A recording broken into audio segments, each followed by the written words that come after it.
Now, we're now being joined by Barrister Ezeluche, attorney at law, and of course, a public political affairs analyst. Good morning, Barrister. Yeah, good morning, and thank you for having me on. Barrister, it's been a while. How have you been? That's, you're also looking very fresh. It's like Nigeria is not hitting you. Barrister, I would act as if I didn't hear that particular one.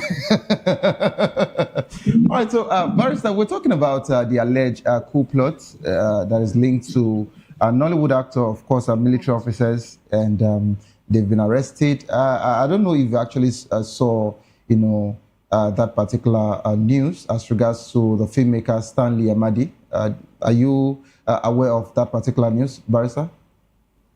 Yes, I am. It means like any other news, but it's still in the realm of conjectures. The army has not admitted that it's part of it, so it's still very hazy.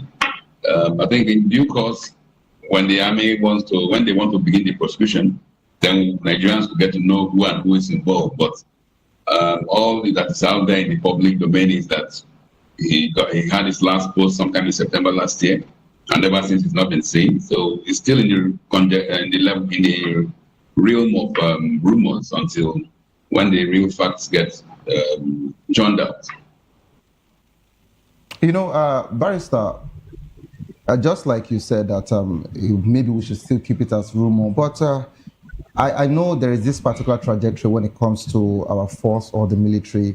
When something happens, first they deny it before they now admit. The same thing similarly happened in the Kaduna abduction, where the state government and the Nigerian police force also said that there was nothing like a kidnap until later they actually admitted. Now, the military actually said there was no coup attempt at all. Now they actually admitting that something of such happened. But of course, we're also having people, giving their own side of a story in the north, as saying that President Bola Tinubu is trying to reduce the north from the military, and is about a particular playbook that Obasanjo had used before, perhaps a blueprint, and that's what President Bola Tinubu is actually playing. And when you look at this whole situation as regards to the failed coup attempt, in as much as we're still seeing it as a rumor, but Barrister, what can you say as regards to the mind of the northern military? Is it like there is still something beneath their sleeve as regards to the past coups that has happened in the past? Are we still back to that particular situation of maybe a revenge or vendetta or something, or this is just about what just happened as regards to President Bola Tinubu's administration? Well, thank you very much. You see, we have to be careful of saying north, south, east, whatever, because if you say the north is not it's not a single unit. There are well over 200 ethnic groups in the north. So when people use that term, the North, there's nothing like the North except for its geographical context. So I do not think it's any attempt by anybody to wipe out the top echelon in the military from any particular region. If some people have been implicated in any way whatsoever, I think they'll have an opportunity to defend themselves. And at that time, then the realities of whether it was planned or not will begin to materialize. So we must disabuse ourselves of that context, of that emotional attachment to the north or to the east, to the west. That was how some people have always framed the 1966 coup as an Igbo coup, when even those who were very active participants or knowledgeable about it have come out to say that there was no such thing like an Igbo coup. It was a coup, an altruistic coup to correct some perceived changes. So let us take it one step at a time. Some names have been mentioned. There will be a trial. So I hope the trial will also be open. And it has to be open in this case if some civilians are involved. Or even if it's not open, there will be an appeal process, because we're in a democracy now. It's not like in the era when the military could just decide to do their own thing and execute whoever they wanted to execute. Now there will be recourse to civil courts So whatever happens at the court of the first instance, which will be the military court martial, will also be brought before the civil courts to know whether the military court martial did abide by pure due judicial processes. So one, let us disabuse of our minds of any agenda, any regional agenda. Let us take these steps. Let us evaluate the instances as they come up.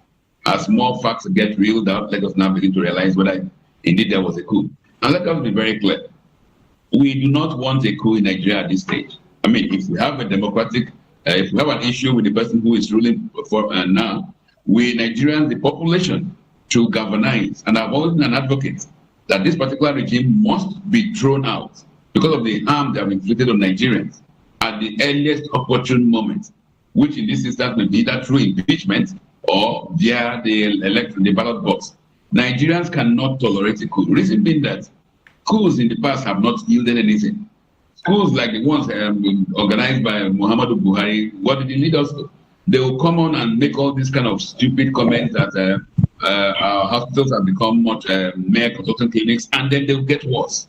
So what we want is civil engagement, not military coups, not violent coups. Thank you very much. All right, Barrister, I would just like to mention something to you there. You talked about, of course, we don't actually want coup in Nigeria. We've gone past all of that, and this is democracy now. But you said something. You said that if the people does not like their leader, you know, all they have to do is to go through the National Assembly, of course, to impeach, you know, either the president or the governor, what have you, our concern here is the president. But do you think that impeachment, you know, can actually work in Nigeria as regards to presidency? Do you think it can work? Can a president in Nigeria be impeached? Well, can you run that back by me again? Barrister, can you hear me? Yes, I didn't hear you very well. Can you just repeat it, please, sir? Yeah, I said, do you think that impeachment can actually work in Nigeria as regards to the presidency? Oh, well, the fact is this, impeachment could be, there are two means of impeachment actually. Okay. One, which is recognized by even the Constitution, there is always a doctrine of necessity. If the National Assembly has become a rubber stamp national assembly. Because I was going there. I was going there to that, yes, your National Assembly. Yes, they are a rubber stamp assembly. They cannot do what they cannot do the needful. But when the people are fed up and they say enough is enough, okay, one thing is a popular revolt. It's part of the democratic process. You can put this when people say enough is enough, and people come out and say, look, let us change this. People, they must be changed. So it is at the appropriate time when we are fed up with what this government is rolling out on us. The people can revolt, and it's like protesting. There is an inalienable right to protest. You cannot be drowning somebody and say you should not protest. You should not try to break out by any means. So if this government continues on the path it's going, trying to drown Nigerians, it will be foolhardy to expect Nigerians, and nobody wants to be drowned without resisting. So that if they get to push us to a time when we have to resist, I think it is well within the scope of Nigerians to resist in any way they can, because like the Ghanifa used to say, it is legitimate, it is just to resist illegitimate rule. So if the government becomes illegitimate or begins to become tyrannical, Nigerians owe themselves a duty as a population, as a people, to resist the regime. We don't have to wait on the rubber stamp National Assembly to impeach the government. Impeachment must not be necessarily through that two-third or whatever. I mean, if the people decide to impeach the government, it's gone. Thank you, Barrister. Let's take this to Benin, where we have Comrade Christopher Ojekere,